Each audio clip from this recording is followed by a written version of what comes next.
నమస్తే ఫ్రెండ్స్. సంక్రాంతి రోజున ఏ దైవాన్ని పూజించాలి? ఈ సమయంలో ప్రత్యక్ష భగవానుడైన సూర్యనారాయణమూర్తిని ఎలాగ ఆరాధిస్తాము? సూర్యుడితో పాటు శ్రీరామచంద్రుడిని లేదా శ్రీమన్నారాయణుడిని కాలస్వరూపులుగా అనుసంధానించుకొని అర్చించాలి. అలాగే ఇంటి ముందుకు వచ్చే గంగిరెద్దును నందీశ్వరుడిగా ఆరాధించడము సాంప్రదాయం. పితృదేవతలకు తర్పణాలు వదలడం సంక్రాంతి పండుగలో ఓ భాగమేనని గమనించాలి. ముఖ్యంగా ఫ్రెండ్స్ అందరికీ నమస్తే అండి. భోగి, సంక్రాంతి, కనుమ శుభాకాంక్షలు. మనం ఈ పండుగని ఎలా చేసుకుంటాము, ఎందుకు చేసుకుంటాము, ఈ 4 రోజుల పండుగని అని మనం ఇందులో చెప్పుకుందాం. అంతేకాదండి, ఈ ధనుర్మాసంలో తిరుప్పై వ్రతము చేసుకుంటూ గోదామాత ఎంత భక్తిగా చేసుకుందో అంతే భక్తిగా ఈ భక్తులందరూ చేసుకుంటారు కదా. నేను కూడా అలాగా చిన్న భక్తురాలనండి, అలా పూజ చేసుకున్నాను. అలాగే వైకుంఠ ఏకాదశి రోజు ఎలా నేను స్వామి దేవాలయానికి వెళ్ళి దర్శించుకున్నామో, అలాగే కూడారై అంటే ఇప్పుడు పండగ జనవరి నెలలో 11వ తేదీన వస్తుంది కదండి. ఆ కూడారై పూజకు కూడా ఎలా మేము ప్రసాదాన్ని స్వీకరించామో ఇదంతా ఈ వీడియోలో ఉంటుంది.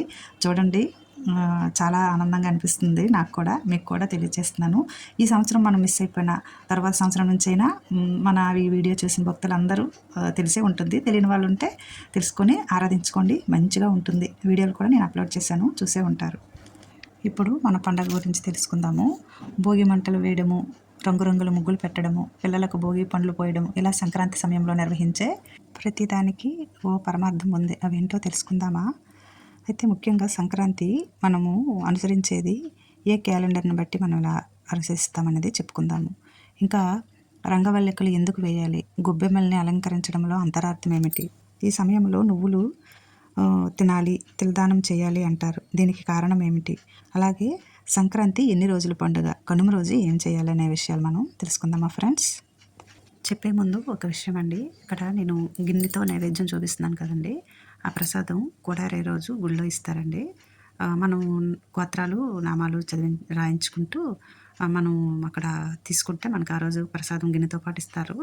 ఆ రోజు స్వామిని చూడండి ఎంత చక్కగా అలంకరించారో. కృష్ణని గోవింద గోవింద చూడముచ్చటగా ఉన్నారండి. గోదాదేవి అంత భక్తిగా అందుకే పూజించిందండి స్వామిని. మనం కూడా అంతే భక్తిగా ఆరాధించుకోవాలి. మీరు కూడా చూస్తారండి, మా గుళ్ళోనేనండి ఆ స్వామిని ఇలా పెట్టారు. ఇప్పుడు నైవేద్యం పెడుతున్నారు చక్కగా, అందుకనే స్వామిని అలాగా ఇప్పుడే తీశారండి. చూడండి, వెంకటరమణమూర్తి గుళ్ళో చాలా బాగుంటుందండి. దర్శనం చేసుకున్నాము. ఎంత చక్కగా ఉందండి. తిరుమల వెళ్ళి దర్శించుకున్నంత ఆనందంగా ఉంటుందండి. ఇలా ఉత్తర ద్వాదశం కూడా మాకు ఆ రోజు అయ్యింది. అది కూడా మీకు వీడియో పెట్టానండి. కొంచెం లేట్ అయిపోయింది పెట్టడం. స్వామిని ఇలా చూస్తూ మన సంక్రాంతి గురించి మంచిగా మనం మాట్లాడుకుందాము, కొత్త విషయాల్ని తెలుసుకుందామండి. స్వామిని చూస్తూ ఇలా మాట్లాడుకుందాము. అయితే సంక్రాంతి ఎన్ని రోజుల పండగ, కనుమ రోజు ఏం చేయాలి? అసలు భోగి, సంక్రాంతి, కనుమ ముక్కనుమలతో కలిపి సంక్రాంతి 4 రోజుల పండగ అయినా ఈ మధ్యకాలంలో ఎక్కువగా 3 రోజులే జరుపుకోవడం మనం చూస్తున్నాం కదండి.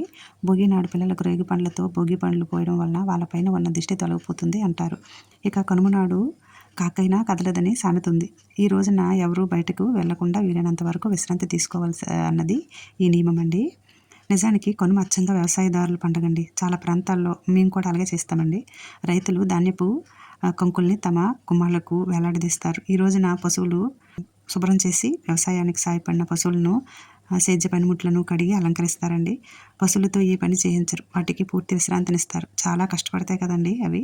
వాటిని చూస్తుంటే చాలా మనకి బాధ అనిపిస్తుంది. ఏమనిపించిన నొప్పి ఉన్నా ఏమున్నా చెప్పలేవు, చాలా దీనిగా అనిపిస్తుంది కదండి. ఆ రోజు మాత్రం స్వామి వాళ్ళకి రెస్ట్ ఇచ్చారు. రకరకాల పోటీలు నిర్వహించి ఆనందిస్తారు. కొత్తగా పెళ్ళైన వారు ఈ సమయంలో మట్టితో చిన్న పాత్రల్ని తయారు చేసి అందులో బెల్లము, నువ్వులు ఉండలు, చెరుకు మొక్కలు, చిల్లర, రేగిపళ్ళు, జీడిపళ్ళు వంటివన్నీ పెట్టి తాంబూలంగా ఇస్తారండి. భోగి రోజు 5 సంవత్సరాల లోపు పిల్లలకి తప్పనిసరిగా భోగి పళ్ళతోని చిల్లర నాణాలు, చాక్లెట్స్, పువ్వులు ఇవన్నీ వేసి మనం దిష్టి తీసి పిల్లలకి భోగి పళ్ళు పోస్తామండి. ఎవరింట్లో చిన్నపిల్లలు ఉన్నా తప్పక చేయండి. అంతేకాదు, పిల్లలు లేని వాళ్ళు కూడా ఉంటే కృష్ణయ్యకి ఇలాగే పిల్లలకి చేసినట్టు కృష్ణయ్యకి రేగుపళ్ళతో అభిషేకం చేస్తే సంతానం కలుగుతుందని స్వామి చెప్పారండి. అలా చేయొచ్చు. ముఖ్యంగా మనము ఆంగ్ల క్యాలెండర్ని చూసి మన సంక్రాంతిని జరుపుకుంటాం. అది ఎందుకంటే సూర్యుడు ఏడాది మొత్తం 12 రాశులలో సంచరిస్తాడు. ఈ సమయంలో తన దిశను మార్చుకొని ధనురాశిని వదిలి మకర రాశిలోకి ప్రవేశిస్తాడు. దాన్నే మకర సంక్రమణంగా పిలుస్తాం మనం. ఈ రోజు నుంచి కర్మసాక్షి దక్షిణం నుంచి కాకుండా ఉత్తరం దిశగా తన కిరణాలు ప్రసరింపజేస్తాడు. అలా దక్షిణాయనం పూర్తయిపోయి ఉత్తరాయణ పుణ్యకాలం ఆరంభమవుతుంది.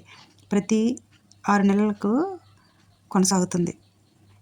ఇది దేవతలకు సంబంధించిన పగటి కాలం కూడా. సకల శుభాలను స్వాగతించే సమయం ఇదే. ఈ ప్రక్రియ సౌరమానం ప్రకారము సూర్యుడి కదలికలను బట్టి స్థిరంగా జనవరి 13, 15 తేదీల మధ్య ఎక్కువగా జరుగుతుంది. అందుకే ఈ ఒక్క పండుగ మాత్రం ఆంగ్ల క్యాలెండర్ను అతి దగ్గరగా ఉంటుంది. ఇదండి, అందుకనే మనం అలాగా జరుపుకుంటాం. ఏది చేసినా దానికి అర్థం ఉంటుందండి. సైన్స్ పరంగా ఉంటుంది, ఆధ్యాత్మిక పరంగా కూడా ఉంటుంది.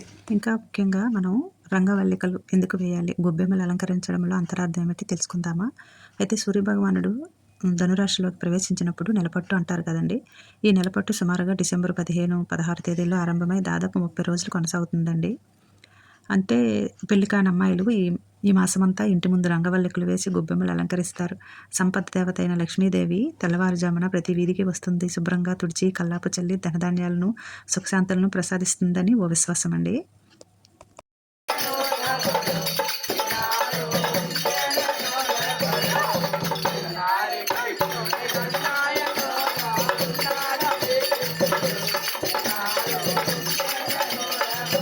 ఒకసారి ఇక్కడ వీడియోలో చూడండి, భజన అని తెల్లవారుజామున పల్లెటూరులో వస్తారట. ఇలాగా చాలా రోజుల తర్వాత చూస్తున్నాను. చక్కగా భజన కార్యక్రమం చేసుకుంటూ స్వామిని మేలుకొల్పుతారండి.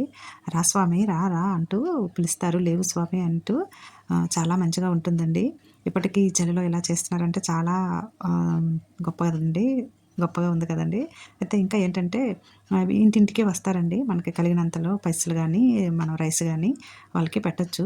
ఆ చలిలో స్వామి ప్రేమని దోచుకోవడానికి చూడండి ఎలాగా బయలుదేరి వెళ్తున్నాడో ఇతను. దొంగలాగా వస్తున్నాడు. అంటే ఎందుకోసము? స్వామి ప్రేమని పొందడానికి కోసం. అందుకు ఆ భక్తిగా వస్తున్నాడు. అక్కడ మా మేనత్ గారండి ఉదయాన్నే లేచి వాళ్ళకి టీలు పెట్టించారు. అంతేకాదు వాళ్ళకి కలిగినంతలో ఎంతో ఒకంత ఇచ్చారండి స్వామికి ఇచ్చినట్లు. చూసారా, తెల్లవారుతుండగా గోమాత చక్కగా ఎలా చూస్తున్నదో అక్కడ. ఈ ఆనందం మళ్ళీ మళ్ళీ రాదండి. ఈ రంగవల్లికలు టౌన్లోనే కాదండి, మన విలేజ్లో కూడా చక్కగా ముగ్గులతో గొబ్బెమ్మలతో కనిపిస్తుందండి. అయితే ఏంటంటే ప్రాతः సమయంలో ముగ్గులు వేస్తారు. శాస్త్రం ప్రకారం చూస్తే ఆవు పేడతో వేసిన గొబ్బెమ్మలతో ఇంటికి క్రిమికీటకాలు ప్రవేశించవండి. అంతేకాదండి, ఆ గొబ్బెమ్మల్ని ఎండబెట్టి పిడకలుగా చేసి మనకి భోగి రోజు మనం మంటలో వేస్తారు.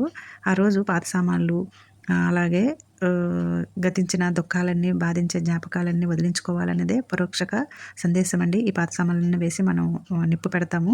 ఇంటికి కూడా ఎలాంటి దిష్టులు ఇవన్నీ రాకుండా పోతుందండి. అప్పటి నుంచి ఇంటిని కొత్త పంటలతో భోగభాగ్యాలతో సిరి సంపదలతో శుభాలు చేకూరుతాయని ఆనందాలు వెలువరిస్తాయని భోగి పండుగ భరోసా ఇస్తుందండి. ఇదండి మన తెలుగు సాంప్రదాయము. చక్కగా ఇలాగా చేసుకుంటాము. ఆ రోజు మీకు తప్పకుండా భోగి రోజు షార్ట్ వీడియోలో నేను అప్లోడ్ చేస్తాను. తప్పక చూడండి. మీరు కూడా పెట్టండి వీడియోలు ఇవన్నీ, ఫోటో రకంగా అయినా పెట్టండి. చక్కగా అందరం ఆనందిద్దాము, చక్కగా చేసుకుందాము. మనం ఈ సమయంలో నువ్వులే తినాలని మనం అంటారు కదండి. ఎందుకు తినాలి, దానికి కారణం ఏంటి చెప్పుకుందాం మా ఫ్రెండ్స్. అలాగే మా వెంకటరమణమూర్తిని చక్కగా చూసేయండి. నేను ఇంట్లో చాలా ఆనందంగా పూజ చేసుకుంటానండి. స్వామిని ఇలాగ అలంకరించుకొని చాలా ఆనందం అనిపిస్తుంది. మీరు కూడా ఇలానే చేసుకోండి. ఆనందమే వేరండి. ఒక్క సంక్రాంతి సమయంలోనే కాదండి, పుష్యమాసం అంతా నువ్వులు ఆహారంలో భాగం చేసుకోవాలి. ప్రత్యేకించి సంక్రాంతి రోజుల్లో దానంగాను ఇవ్వాలండి. మనం చేసిన ఏ కొద్ది పాపమైనా తెల్లదానం వలన పటాపంచలవుతుందని శాస్త్రాలు చెప్తుంటాయి. సైన్స్ పరంగా చూస్తే ఈ కాలంలో త్వరగా చీకటి పడుతుంది. రాత్రి సమయంలో ఎక్కువగా ఉంటుంది. విపరీతమైన చలి కారణంగా శరీరానికి తగినంత సూర్యకాంతి లభించదు. నువ్వుల్ని తీసుకోవడం వల్ల ఈ లోపము భర్తీ అవుతుందని ఉద్దేశంతోనే మన పూర్వీకులు ఈ ధాన్యానికి అంత ప్రాధాన్యము ఇచ్చారు. ముఖ్యంగా ఏంటంటే నువ్వుల నూనెను ఒంటికి రాసుకొని స్నానం చేస్తారండి. శరీరము ఉష్ణోగ్రత పెరుగుతుందని, అందుకనే ఉద్దేశంతో అలా చేస్తారు. సంక్రాంతికి నువ్వులతో పాటు పెరుగు, గుమ్మడికాయ, కొత్త వస్త్రాలు దానంగా ఇస్తే చాలా మంచిదండి. ఆ శాస్త్రంలో కూడా చెబుతున్నారు. ఇదండి మన పండుగ విశేషాలు. పండుగ ముందు ఇలాగ మనం తెలుసుకొని తెలియని ఏమైనా ఉంటే మనం ఇలా పాటిద్దాము. చక్కగా సంక్రాంతి పండుగ చేసుకోవాలండి. మీకు అందరికీ శుభాకాంక్షలు తెలియచేసుకుంటూ వీడియోని తప్పగా చూడండి, లైక్ చేయండి, సబ్స్క్రైబ్ కూడా చేసుకోండి. ఈ పండగతో పాటు సంవత్సరం అంతా జీవితం అంతా సంతోషంగా ఉండాలని కోరుకుంటుందండి మీ ఫ్రెండ్. ఓకే, అందరికీ థ్యాంక్ యూ.